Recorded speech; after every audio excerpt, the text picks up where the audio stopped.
Hi all, been playing quite a bit of Blood DK on the War Within Beta and Mythic Plus, and holy crap has it been a blast. I thought after the tank nerfs, Blood would be sitting kind of in a rough spot, but it's a lot better than I thought. Gonna just quickly cover our hero talent options, some of the changes coming, how it feels to play so you guys know what to expect, or if this is the tank for you for the expansion. If you guys have any questions or want to share your thoughts though, leave them down in the comments below. Let's start with hero talents. Deathbringer and Sen Lane are both solid options for Blood, but I definitely had a favorite.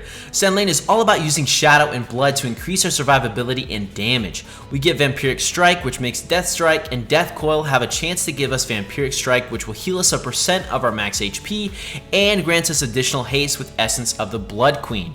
Gift of the Sen Lane increases the effect of Essence of Blood Queen by 150%, and we get Vampiric Strike for a short duration, which is pretty cool.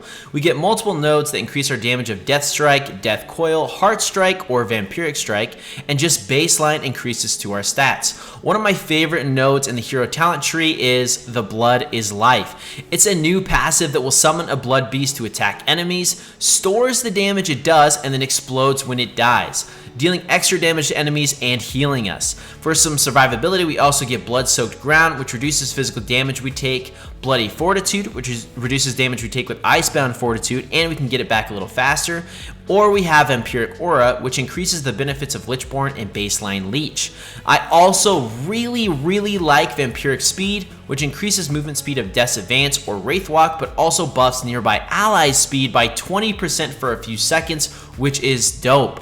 On the choice note of Vampiric Speed, you can also choose Newly Turned, which allows your Battle Rest to revive people at full health and get an Absorb Shield of 20% of your max HP, which is bonkers, and probably going to be used in high or push content. While Sen Lane is freaking awesome, Deathbringer is 100% my favorite. We get Reaper's Mark, which is a new ability that slices the soul of your enemies and makes it so each time we do Shadow or Frost damage, the mark stacks and then explodes at 40 stacks, which is dope. But what I really love about Deathbringer is Exterminate. It's gotta be one of the coolest looking abilities in the game for me. After Reaper's Mark explodes, your Merowyn summon 2 huge scythes to slice enemies in front of you with Shadow Frost damage. It is so sick. They even have a chance to reapply Reaper's Mark to the targets. This ability is awesome. I never got tired of it, and I tested it and played with it a lot on the beta.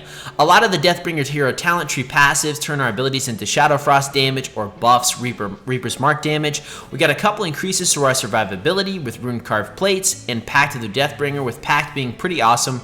If we suffer damage of 25% of our health or more, we cast Death Pact instantly at 50% of effectiveness. This is really nice to have.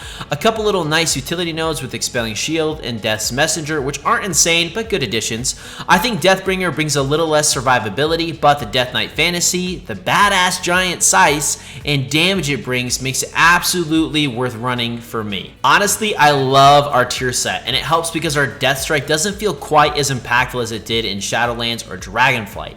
Our 2 set makes it so when we have 1 or more Bone Shield charges, we take reduced damage by 2%, and when we lose a Bone Shield charge, we have a chance to reduce the damage we take between 1 to 3% for 6 seconds. This is great for transitioning between packs and Mythic Plus. Our 4 set increases our damage per charge of Bone Shield, and we get a chance to get a Bone Shield charge if we're below 6. I think this is probably one of the best tier sets in the War Within, in my opinion, and something that complements this slightly new play style of Blood DK. In terms of utility, we have a little higher pathing in our class tree, but it's pretty much the same. And defensively, we feel more durable and less like our health is like springboarding back and forth, which I really like, and I'm sure our healers will as well. It's less stressful for everyone. Death Strike doesn't completely heal you for your full health bar like it did in Dragonflight, but still heals you for an insane amount. And we have a lot of hero talents to add to our passive survivability that feels great. For those Blood DK fans out there, you're still out healing the healer in 90% of fights, and you can solo certain encounters or mobs at times if your group dies, which always feels badass. Haven't tested all the tanks quite yet on the beta, but I can honestly say this is my favorite one so far. Didn't think I would enjoy it as much as I did, since I usually tend to lean towards Prot Warrior or Prot Paladin, but holy shit is Blood an absolute blast. Your health bar doesn't rubber band as much as it did in Dragonflight, which I like. Your healing still feels impactful. I love the increase to your survivability through your hero talent choices, and Death Grip is just OP. I always love it. Favorite thing though, by far, is Deathbringer with the Sice and Reaper's Mark. It's just so satisfying to play, and you do so much damage on the beta with it right now. It just always feels good. Sand Lane feels much more durable, a little less stressful at times to play with a lot of the talent choices adding survivability to your toolkit. Both the trees fit the fantasy of Blood DK so well for me. I think Blood is in a great spot going into the War Within right now. If you're going to pick up tanking, this is a great option for you, or if you've liked Blood DK before, I don't think you're going to be disappointed. I hope you guys enjoyed the video, and let me know down in the comments below if you plan to try out Blood DK. I'll have a lot more videos covering different specs and classes and more for the War Within, so hit that sub button and keep an eye out for those. Thank you guys so much for watching, and I'll catch you in the next video.